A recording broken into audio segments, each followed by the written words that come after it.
what the souls do for those who help them. Saint Alphonsus Liguori says that though the holy souls cannot merit for themselves, they can obtain for us great graces. They are not, formally speaking, intercessors as the saints are, but through the sweet providence of God, they can obtain for us astounding favors and deliver us from evils, sickness, and dangers of every kind. It is beyond all doubt, as we have already said, that they repay us 1,000 times for anything we do for them. The following facts, a few of hundreds which we might quote, are sufficient what powerful and generous friends the holy souls are. How a girl found her mother. A poor servant girl in France once heard a sermon on the holy souls, which made an indelible impression on her mind. She was deeply moved by the thought of the intense and unceasing sufferings the souls endure, and horrified to see how cruelly they are neglected and forgotten by their friends on earth. Among other things the preacher stressed was that many souls who are in reality near to their release, one Mass might suffice to set them free. One oftentimes long detained, it may be for years, just because the last needful suffrage has been withheld or forgotten or neglected.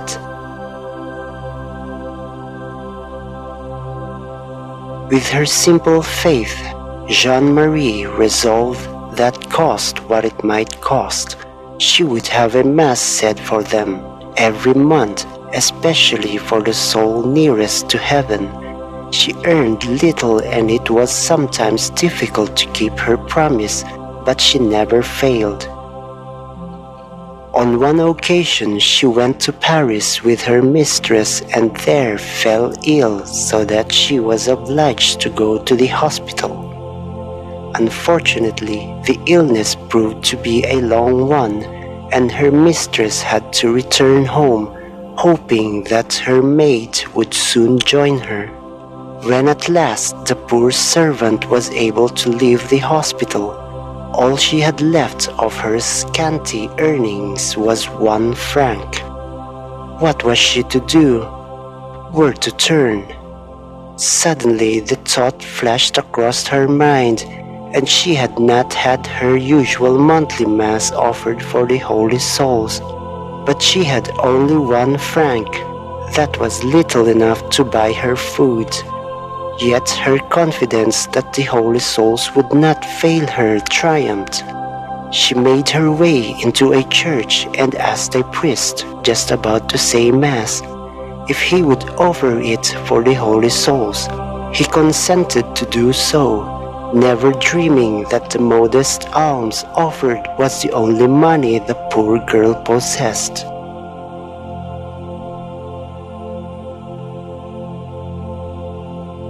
At the conclusion of the holy sacrifice, our heroine left the church.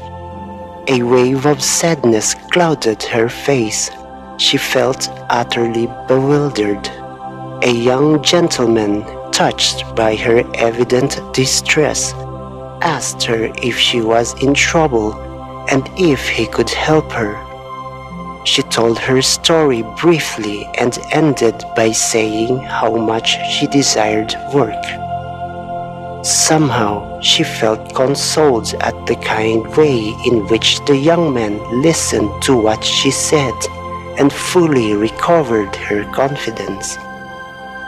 "I am delighted beyond measure," he said, "to help you. I know a lady who is even now looking for a servant.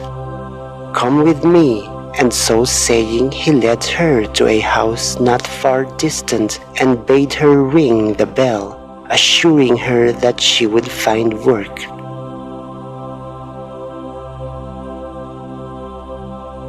In answer to her ring, the lady of the house herself opened the door and inquired what she required. "Madam," she said, "I have been told that you are looking for a servant. I have no work and would be glad to get the place." The lady was amazed and replied, "Who could have told you that I needed a servant?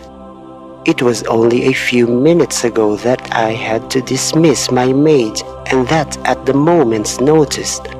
You did not meet her?" "No, madam. The person that informed me that you required a servant was a young gentleman."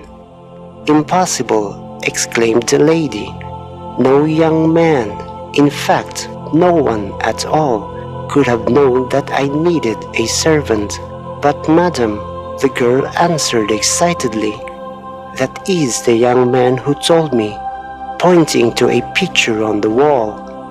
"Why, child, that is my only son who has been dead for more than a year." "Dead or not," asserted the girl with deep conviction in her voice, "it was he who told me to come to you, and he even led me to the door. See the scar over his eyes. I would know him anywhere."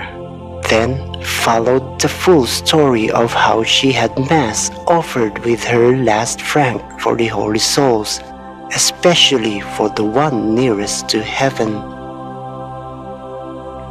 Convinced at last of the truth of what Jean-Marie told her, the lady received her with open arms. "Come," she said, "but not as my servant, but as my dear daughter. You have sent my darling boy to heaven. I have no doubt that it was he who brought you to me."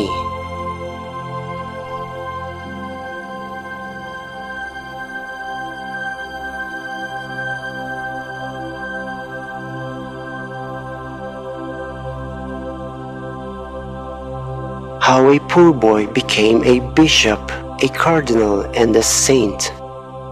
Peter Damian lost both father and mother shortly after his birth. One of his brothers adopted him but treated him with unnatural hardness, forcing him to work hard and giving him poor food and scant clothing. One day, Peter found a silver piece which represented to him a small fortune. A friend told him that he could conscientiously use it for himself as the owner could not be found. The only difficulty Peter had was to choose what it was he most needed, for he was in sore need of many things. While turning the matter over in his young mind, it struck him that he could do a still better thing. This, have a Mass said for the holy souls in purgatory, especially for the souls of his dear parents. At the cost of a great sacrifice, he put this thought into effect and had the Mass offered.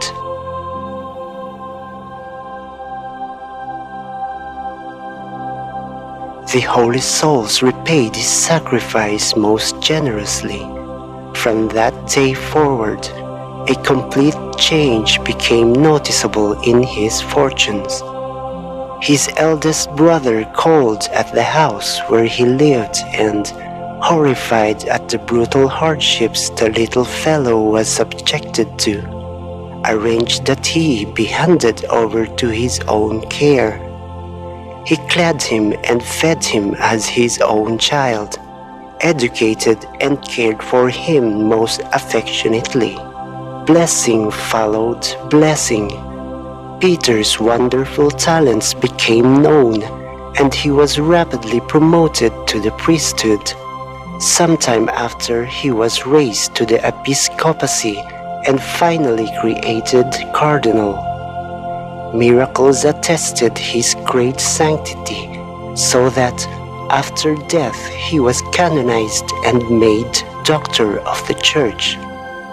These wonderful graces came to him after that one Mass said for the holy souls,